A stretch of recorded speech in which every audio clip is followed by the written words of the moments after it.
बेहतर कानून व्यवस्था का, सुरक्षा का एक बेहतर माहौल बनाने का, इसके लिए हमें पुलिस की भर्ती भी करनी पड़ेगी और पुलिस की अवस्थापना सुविधाओं को भी बढ़ाना पड़ेगा।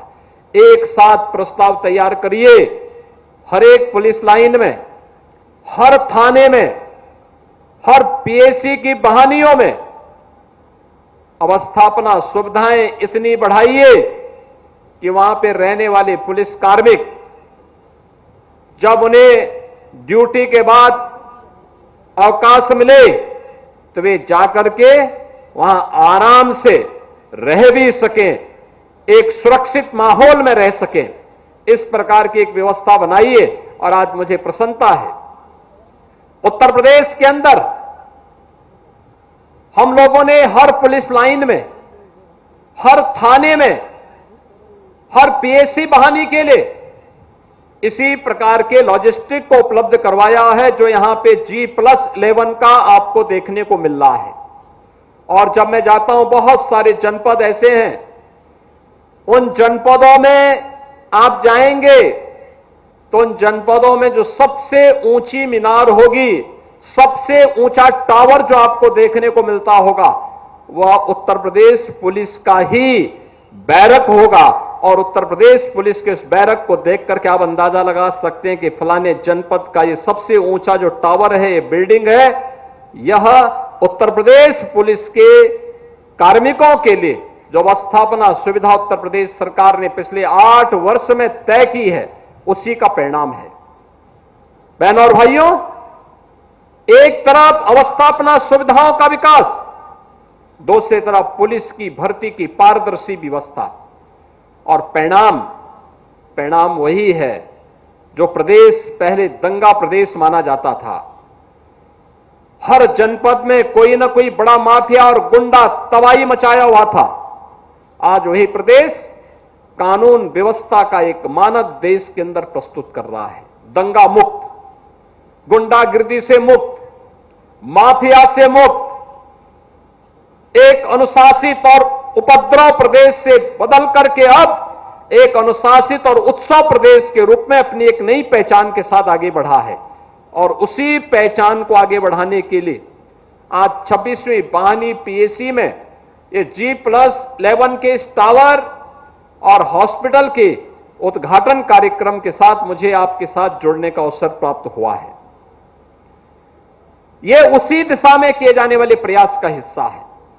आज उत्तर प्रदेश पर कोई बाहर का व्यक्ति हंस नहीं सकता, कोई व्यक्ति उंगली नहीं उठा सकता, यहां के परसेप्शन के बारे में कोई उंगली नहीं उठा सकता। आज उत्तर प्रदेश का नौजवान देश के अंदर कहीं भी जाता है, लोग जब उससे पूछते हैं कहां से हैं, अगर वो बोलता है कि मैं उत्तर प्रदेश से हूं, गोरखपुर से हूं, लखनऊ से हूं, आजमगढ़ से हूं, या किसी भी जनपद का नाम लेता है, तो आज सामने वाले के चेहरे पे एक नई चमक दिखती है कि अच्छा उत्तर प्रदेश से। बहनों और भाइयों, 8 वर्ष पहले यह स्थिति नहीं थी। 8 वर्ष पहले उत्तर प्रदेश का नाम लेने का मतलब आपको होटल और धर्मशाला में भी रूम नहीं मिलता था, किराए पे कोई कमरा नहीं देता था। उत्तर प्रदेश का नाम सुनकर के ही लोगों को एक प्रकार का डरावना दृश्य उनके सामने आ जाता था।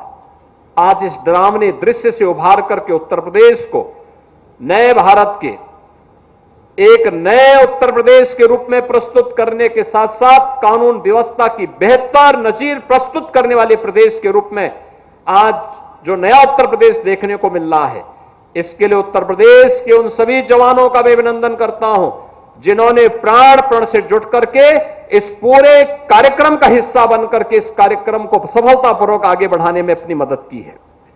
आज उसका परिणाम है, हर व्यक्ति उत्तर प्रदेश पुलिस के प्रति एक सम्मान का भाव रखता है। हम लोगों को इस बात को ध्यान में रखना होगा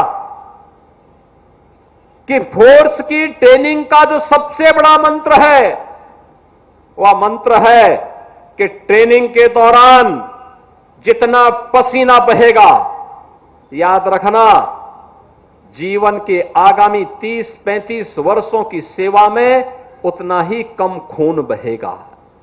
याद रखना, किसी भी फोर्स पर यह अक्सर सा लागू होता है। ट्रेनिंग के मंत्र होते हैं। पूरी प्रतिबद्धता के साथ, पूरी ईमानदारी के साथ, पुलिस के उन सभी कार्यक्रमों के साथ जुड़ने के साथ साथ यह हमारा सौभाग्य है कि आज देश का नेतृत्व देश दुनिया के सबसे लोकप्रिय नेता प्रधानमंत्री मोदी जी कर रहे हैं। हमने जुलाई 2024 में 3 नए कानून भी लागू किए हैं। ये 3 नए कानून क्या हैं? ट्रेनिंग के दौरान हर नए पुलिस कार्मिक को इसके बारे में सीखना है। याद रखना, पुलिस ने तकनीक को कैसे अपनाना है, इसके बारे में भी ट्रेनिंग के दौरान आपको ये ट्रेनिंग मिलेगी। फॉरेंसिक साइंस में क्या करना है, साइबर फ्रॉड को रोकने के लिए क्या करना है, डिजिटल अरेस्ट से बचने के लिए क्या कार्रवाई और क्या सावधानी बरतनी है, इसके लिए और मिशन शक्ति के लिए प्रदेश सरकार के द्वारा चलाई जाने वाली मेरठ महिला सुरक्षा, उनके सम्मान और उनके स्वावलंबन के लिए चलाए जाने वाले कार्यक्रम के साथ महिला बीट पुलिस अधिकारी के रूप में आपके क्या उत्तरदायित्व होंगे, इन सभी उत्तरदायित्वों को एक साथ निर्वहन करने के सभी गुण इस ट्रेनिंग के दौरान आपको सीखने को मिलेंगे। इस ट्रेनिंग को उतनी ही प्रतिबद्धता के साथ लेके चलना है जितनी प्रतिबद्धता के साथ इस ट्रेनिंग के बाद आगे के जीवन के सेवा के वे क्षेत्र के जो पग पग पर आपके सामने चुनौतियां भी प्रस्तुत करेंगी और जीवन के सुनहरे अवसर भी जो आपको आपके कार्य के लिए सम्मानित करने का एक अवसर होगा, उससे भी जोड़ने का एक अवसर होगा। आज के इस अवसर पर मुझे यहां पे पीएसी 26वीं पाहनी में आने का अवसर प्राप्त हुआ। अंदर बड़ा कैंपस है, अच्छा, यहां पर लोगों ने पहले से ही बहुत यहां के पूरे वातावरण को बेहतरीन बनाने का प्रयास किया है। हमारा प्रयास होना चाहिए। फोर्स दिन भर ट्रेनिंग नहीं होगी, दिन भर आपकी क्लासेस भी नहीं चलेंगे। हमारा प्रयास होना चाहिए, कुछ कार्य ऐसे निकालने चाहिए जो आपके उस ट्रेनिंग के दौरान की स्मृतियों को ताजा कर सके, बता सके, लोगों की स्मृतियों बना रहे। जैसे बागवानी का ग्रीनरी, उस पूरे कैंपस को इतना हरा भरा बनाइए, आध्यात्मिक वातावरण दिखाई दे, ऐसा बनाने का प्रयास करिए। श्रमदान के माध्यम से फोर्स अगर उस कार्य को करती है, लगता है लोगों को उसका अलग ही महत्व होता है। एक होता है हम सरकार से पैसा देते हैं, वो कार्य हो गया, हमने पेड़ लगा लिया, उसकी सुरक्षा की व्यवस्था कर ली, हमने अपने परेड ग्राउंड को ठीक कर लिया। एक होता है फोर्स ने स्वयं अपने स्तर पर सबने जुट करके, अगर हमें आपातकालीन स्थिति में कहीं पे जाना हो, हमें सारी तैयारी स्वयं करनी होती है। तब हम इंतजार नहीं करते कि हमारे लिए इस प्रकार की प्लानिंग होगी, वहां पे हमें स्वयं मोर्चा संभालना होता है। ऐसे ही ट्रेनिंग के दौरान हमें श्रमदान के माध्यम से भी उस प्रकार के उदाहरण प्रस्तुत करने चाहिए जो अन्यों के लिए प्रेरणा बन सकती है, नए लोगों के लिए प्रेरणा बन सकती है। हमें समय समय पर इंटरैक्शन के लिए स्कूली बच्चों को भी बुलाना चाहिए, उनके बीच में भी हमारे कार्यक्रम होते रहने चाहिए। हमें बताना चाहिए हमने क्या किया है, क्या पीएसी बटालियन में, क्या किसी पुलिस लाइन में कोई पुलिस म्यूजियम है, पुलिस के इतिहास के बारे में लोग जाने, ट्रैफिक पार्क के बारे में कोई जानकारी हमने देने का प्रयास किया। अगर हम उनके बारे में बताएंगे, लोग जानकारी लेंगे। सड़क दुर्घटनाओं में हजारों लोगों की मौत वर्ष में होती है। मैं जब उत्तर प्रदेश के अंदर सड़क दुर्घटना में मरने वालों की संख्या को देखता हूं, मुझे लगता है 3 वर्ष में कोविड कालखंड में 23,000 मौतें प्रदेश में हुई थी, 3 वर्ष में। लेकिन सड़क दुर्घटना में 1 वर्ष में ही 20 से लेकर 22,000 मौतें उत्तर प्रदेश के अंदर होती है। हम सबके लिए चिंता का विषय होना चाहिए। परिवार के परिवार समाप्त हो जाते हैं। सड़क दुर्घटना को रोकने के कारणों के बारे में जानना चाहिए। कहां पे ब्लैक स्पॉट है, कहां ओवर स्पीडिंग है, कहां नशे में लोग गाड़ी चलाते हैं, कहां ट्रैफिक के नियमों का उल्लंघन करते हैं, ये सभी जानकारी अगर हम बच्चों को देंगे और उनको इस बात के लिए प्रेरित करेंगे कि वे स्वयं भी ट्रैफिक के नियमों का पालन करें, अपने अभिभावकों को भी बताएं, तो बहुत सारे लोगों के जीवन को बचाने के लिए हम एक बड़ी भूमिका का निर्वहन कर सकते हैं, एक सामूहिक प्रयास का हिस्सा बनता है।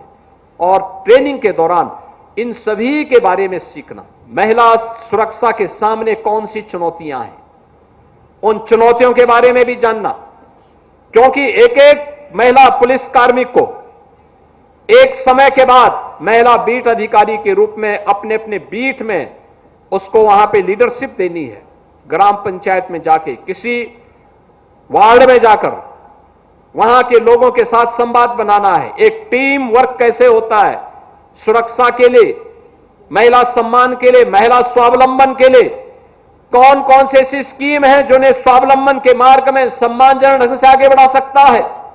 इन सभी कार्यक्रमों को अगर हम व्यवस्थित रूप से आगे बढ़ाने का काम करते हैं, उसके बेहतर परिणाम सामने आते हैं। मुझे प्रसन्नता है कि हमारे 60,244 नौ प्रशिक्षु उत्तर प्रदेश के अंदर 112 ट्रेनिंग कैंप में ट्रेनिंग के कार्यक्रम के साथ जुड़ करके अपनी इस बेहतरीन ट्रेनिंग के माध्यम से उत्तर प्रदेश पुलिस बल का एक नया संबल बनने वाले हैं। आप लोग जब उत्तर प्रदेश पुलिस बल का फील्ड यूनिट के साथ जुड़ेंगे, सिविल बल में कोई पीएससी में जाएगा, कोई अलग अलग केंद्रों में जाकर के अपनी सेवाएं प्रदान करेगा, उस दौरान ट्रेनिंग के अनुभव का लाभ उन सभी को प्राप्त होना चाहिए।